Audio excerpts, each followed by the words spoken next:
Caderno Operacional Blender número 1, modificador Curve Deform com Geometry Nodes.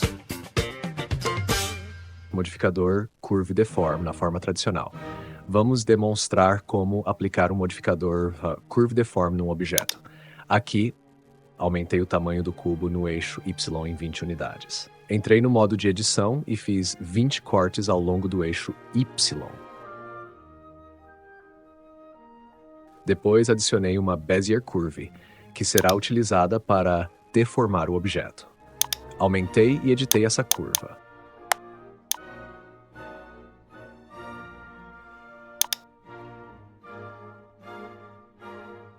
Selecionei o objeto, fui no menu de modificadores e adicionei um modificador do tipo Curve Deform.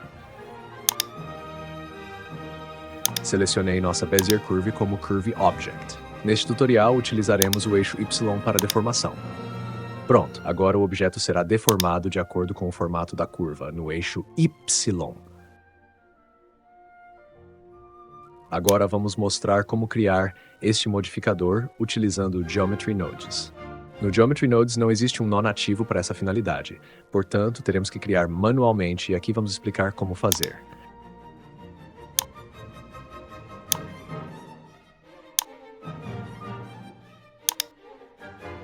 Precisaremos de um objeto, no caso aqui um cubo, que será deformado, e de uma curva. Cada ponto da curva possui um vetor normal, em vermelho, e um vetor tangente, em verde, os quais podem ser lidos diretamente. Mas precisaremos de um terceiro vetor, que será calculado a partir dos dois que já citamos, através de uma operação chamada produto vetorial. Além dos vetores citados, precisaremos também das posições de cada ponto na curva. O Geometry Nodes já possui um nó chamado Sample, que faz a leitura direta dos vetores de posição, vetores normais e tangente de cada ponto da curva. O outro vetor que precisaremos é um vetor perpendicular aos vetores normais e tangentes, determinado através da operação chamada Cross Product, ou produto vetorial. Os vetores normais e tangentes da curva já são lidos diretamente pelo nó Sample. O vetor formado pelo produto vetorial é um vetor perpendicular ao plano formado pelos vetores normais e tangentes, como mostrado azul no vídeo.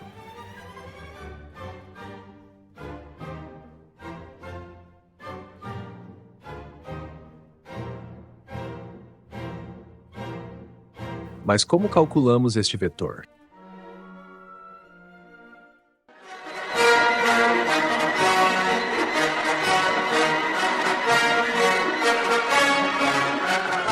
Não precisa! O Blender já calcula para você! Aqui temos um paralelepípedo que será deformado no formato desta curva. Cada ponto do paralelepípedo, no eixo Y, corresponde a uma posição proporcional ao longo da curva.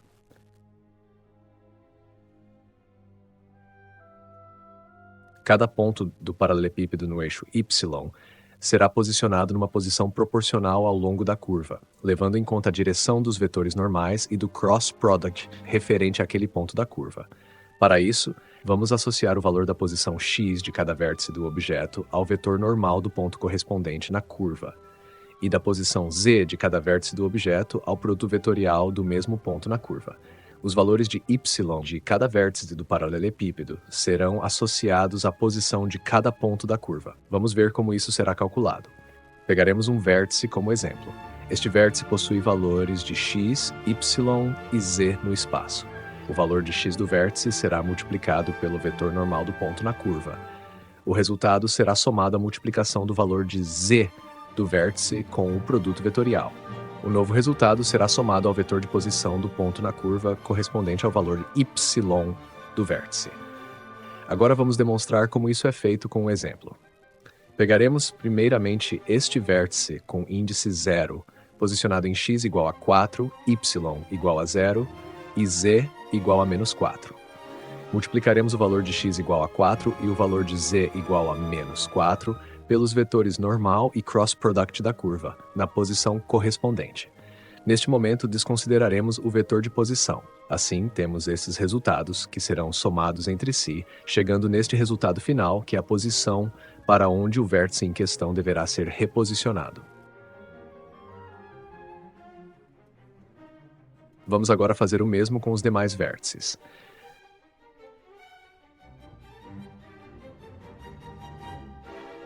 Veja que o objeto está paralelo ao vetor normal da curva no ponto correspondente. E agora vamos adicionar naquele cálculo o componente da posição do ponto na curva.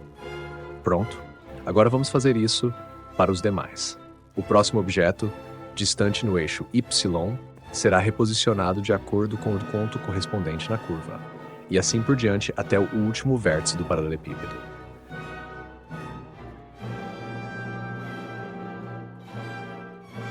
Um pré-requisito é que o tamanho do objeto a ser deformado no eixo de deformação seja normalizado ao valor 1, ou seja, independente do tamanho neste eixo, aqui no exemplo com 30 unidades no eixo Y, para o deformador este valor deve variar de 0 a 1.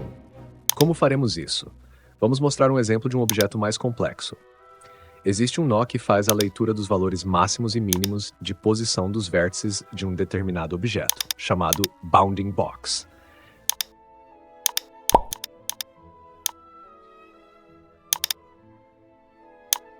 Veja que o bounding box envolve todo o objeto dentro de uma caixa. E o tamanho dessa caixa varia de acordo com a variação de tamanho do objeto. Assim, independente do tamanho que este objeto tenha, o bounding box saberá onde ficam as extremidades deste objeto. E agora, para normalizar, ou melhor, compactar esse tamanho em uma escala que varia de 0 a 1, precisaremos de um nó chamado map range. Vamos alterar o modo para vector. Na entrada vector do map range, vamos conectar um leitor de posição, que irá ler a posição de cada vértice do objeto. E, posteriormente, vamos utilizar as informações de mínimo e máximo que o bounding box nos passa para conectar no map range. Assim, o intervalo entre os valores mínimos e máximos das posições dos vértices será convertido no intervalo de 0 a 1.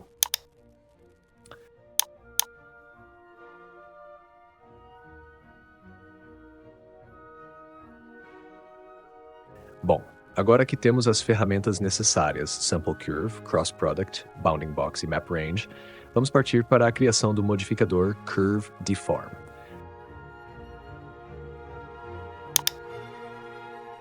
Vou habilitar aqui a visualização de wireframe do objeto, para enxergarmos melhor as arestas do mesmo. Habilite o modo de trabalho Geometry Nodes. Com o cubo selecionado, crie um novo Geometry Nodes.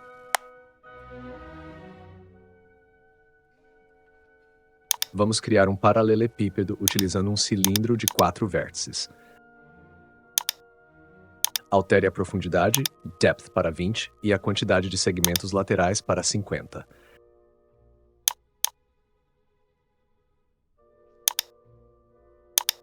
Adicione um modificador Transform para rotacionar 90 graus no eixo X e 45 graus no eixo Y. Adicione um Join Geometry na linha entre o objeto e o Group Output. Agora vamos adicionar uma curva. Neste exemplo, vou utilizar uma espiral. Conecte a saída dessa curva no Join Geometry.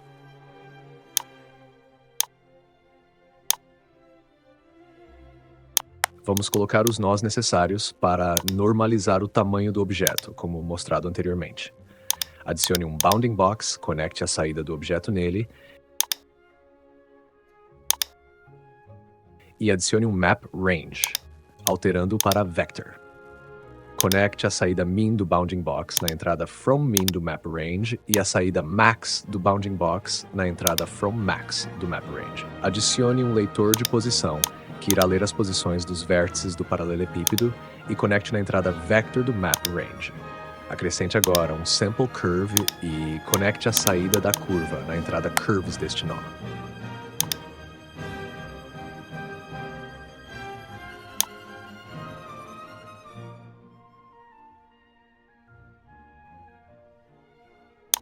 Na linha entre a saída do objeto e o Join Geometry, adicione um nó Set Position. Este nó é o que fará o reposicionamento dos vértices do objeto. Na saída do Map Range, adicione um Separate XYZ. Conecte a saída do Map Range na entrada do Separate XYZ e depois conecte a saída Y deste Separate na entrada Factor do Sample Curve. Isso é o que fará a associação das posições dos vértices do objeto no eixo Y com as posições dos vértices da curva. Agora vamos montar aquele cálculo dos vetores que mostramos anteriormente. Adicione dois nós do tipo vector math com a operação de adição, conectando a saída de um na entrada do outro.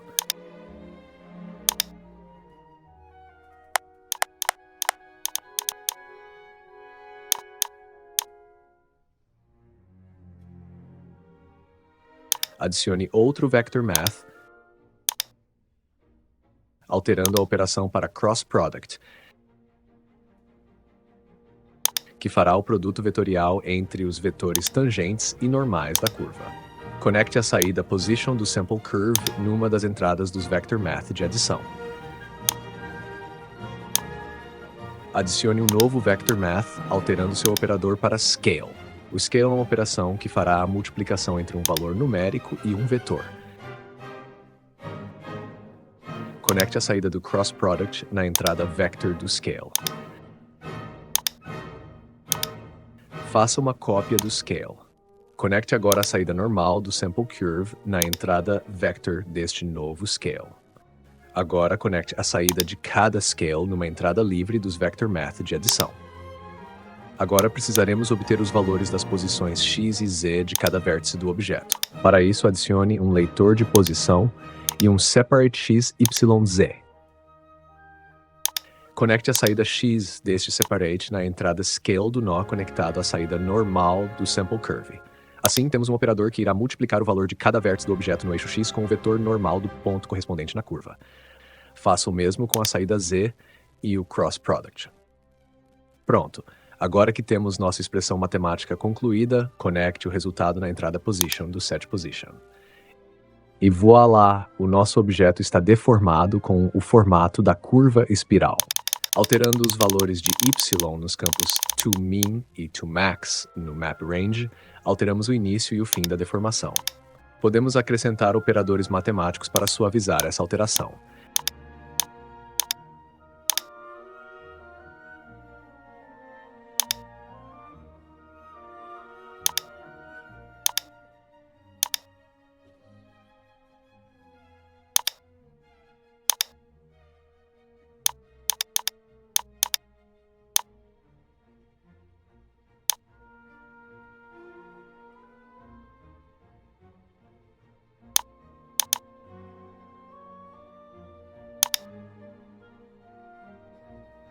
Caso desejado, após a versão 4.2 do Blender, foi implantado um operador chamado setCurveNormal para alterar a orientação dos vetores normais da curva.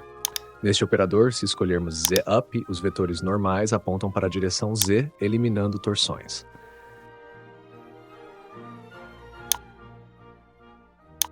Neste exemplo, utilizamos o eixo Y para deformação, mas é possível escolher deformar também nos demais eixos. Por exemplo, no eixo X.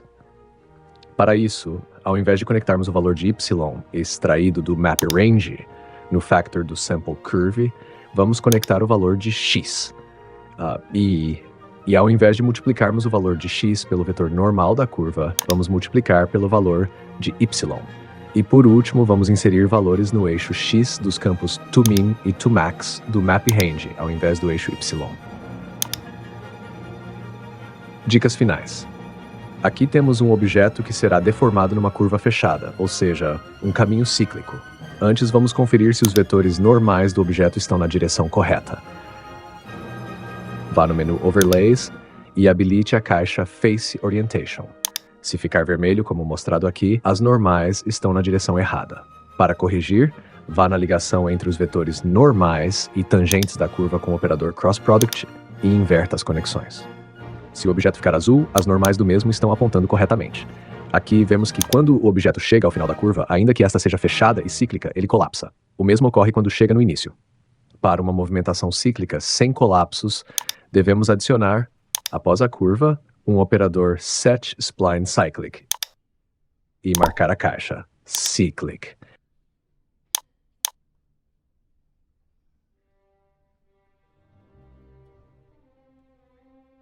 E na linha que conecta o eixo de deformação ao factor do sample curve, deve ser inserido um operador matemático do tipo módulo.